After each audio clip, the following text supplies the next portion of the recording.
Hello everyone.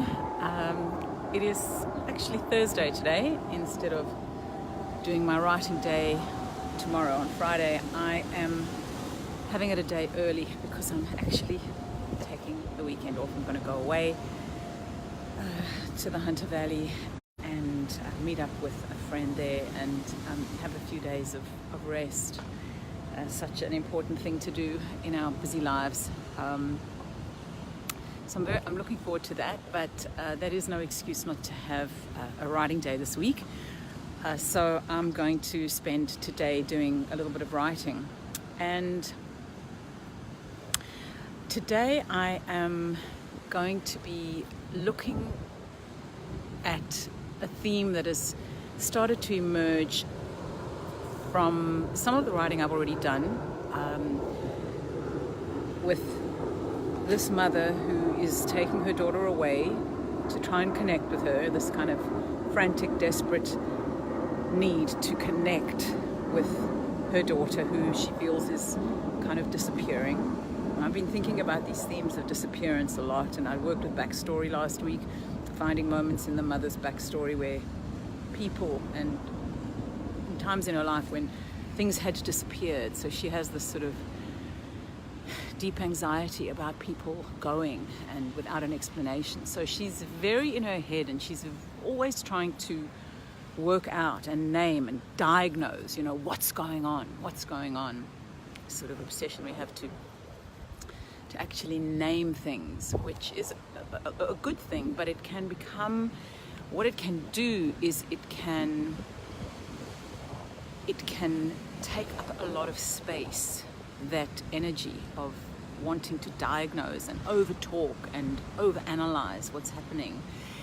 And so I started to think about this idea of the empty nest, because this is actually, this mother is poised on this precipice of the empty nest. She's just her daughter's about to go away, move to another city and leave, actually physically leave, but she feels like the daughter has already emotionally sort of left and is disappearing. So it's a frantic need to try and draw her in, draw her back, establish, that maternal connection with her, figure out what's going on, not allow her to kind of fall into herself in a way that will cause her to disappear, because in the backstory there will be times, I'll thread this through the story, where people have disappeared without explanation. Relationships have ended and she hasn't understood why, and that's part of what makes a character interesting. As I think I spoke about last week, a character enters into a story with already with a lot of issues, problems like we all have, and all of these problems are sourced in painful experiences in the past that have shaped us and shaped the way we interact with each other. So she's got these things in her past, of these kind of moments where people have kind of disappeared on her, and she's never had any kind of closure or resolution on that. Now I'm thinking in a deeper way about that, and how that even has some kind of intergenerational echoes, because her mother, this is what I wrote last week, her father, who is this very, I think he might be dead. I haven't decided if he's going to die yet or not, but he was this fantastically interesting father, but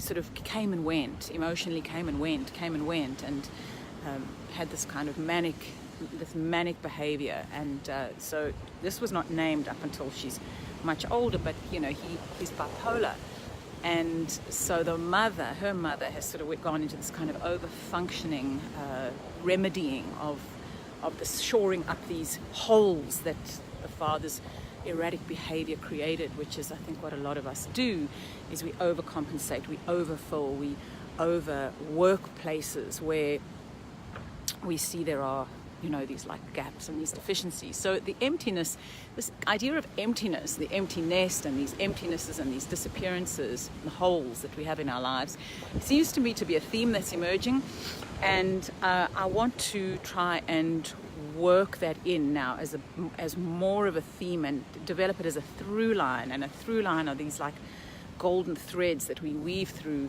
a text. It happens in layers. It doesn't happen in the first draft. It always happens as we are reworking something. Writing is about layering.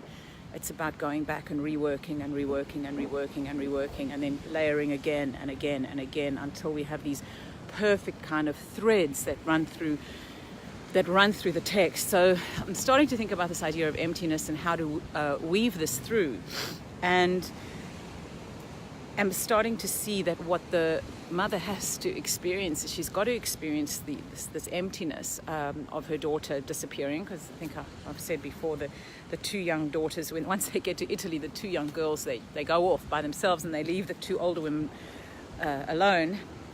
And of course, at first she's completely freaked out because her daughter's gone, and she's not looking after her, and what's going to happen to her, and she's emotionally fragile. And her friend says, just relax, just give them space. They're 19, they'll be fine. They're together and they'll be fine. Don't you remember what it was like to be 19? And of course, then she does remember what it was like to be 19 and thinks about all the kinds of things she did that were pretty risky and not so smart, but were part of life and part of who she became. So she will remember that, and that will be sort of woven through. But in the space, after she kind of gets over the shock of the daughter sort of like disappearing in Italy, not knowing where she is, not being able to contact her, she's going to settle back into and reconnect then in with what it was like to, what it's like to be someone who is not always trying to fix and not always analyzing and not always trying to, micromanage the emotional worlds of the people around her and sort of unhook from some of the responsibility. And so she'll be saying to her friend, the thing is, she wants nothing from me. She doesn't want anything from me. Nothing that I give her is what she wants. And her friend's going to say to her, which is what one of my friends actually said to me about my teenage daughter, she does want something from you. She wants space. She wants you to give her space. So at some point she's going to have to really get that she's going to have to give daughter space. But what happens, of course, the magic of that, of course, is that in doing that, she gets space. She gets space inside herself to reconnect with herself, and that will come from sort of a way in which she's going to empty herself of all this neurotic, anxiety that she's got going on inside of herself. And in that emptiness, in that spaciousness, she's going to be able to, instead of seeing her daughter as somebody who needs to be fixed, she's got to see her daughter's beauty and power and sovereignty as a human being. And she's going to, because she gives herself space, she suddenly can start to put this all in perspective and is going to be able to witness this in her daughter, which is a very important part of her own growth, as a human being, is being able to not see her daughter as powerless or disappearing, but her daughter as sort of moving into her own, the incarnation of where her life is going. And in doing that, of course, she will get space to do the same for herself.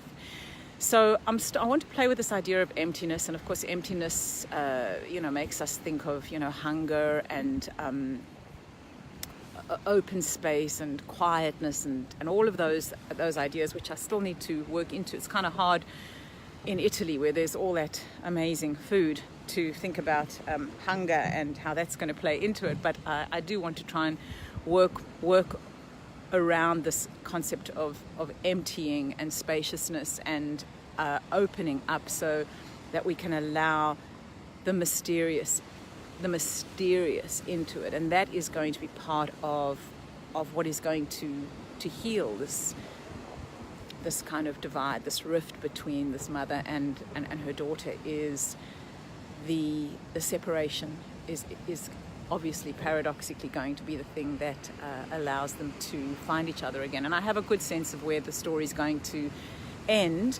When you're writing a book, you should always have some idea of sort of where it begins, what's going to happen in the middle, that big turning point moment, and somehow where you want it to end up, because there are 3 beats and you want to know where your main character begins, what's going to transform, and how it's going to end for her. And then to sort of chart that journey with the plot, because it's an emotional journey that you're working with, and you want to then work the plot into the emotional journey. That's kind of how I do it. I know some people prefer, you know, to plot things out, but a plot for me without an emotional journey is sort of just a bunch of things that happen to people that you don't really care about. It's much more important that your reader cares about the emotional journey of your character, and then you can work your plot into that. Well, sort of, that's how I do it. I mean, it's just one way of thinking about writing. So that's where I am with it today, and so wish me luck as I disappear myself down the rabbit hole of writing. And I wish you all the best if you are working on something yourself, and hope that you can find some containing theme to work with and to play around with, because it's always fun when you start with a little thread like this and then start working around it. You can do a little mind map, say take the word empty, and then start thinking about objects, moments, emotions, colors, landscapes that connect in with that notion of emptiness, and then start seeing whether you can sort of then expand any one of those into a good, solid, key scene for your character. So that's what I'm going to do. I hope you're having a good day. Bye.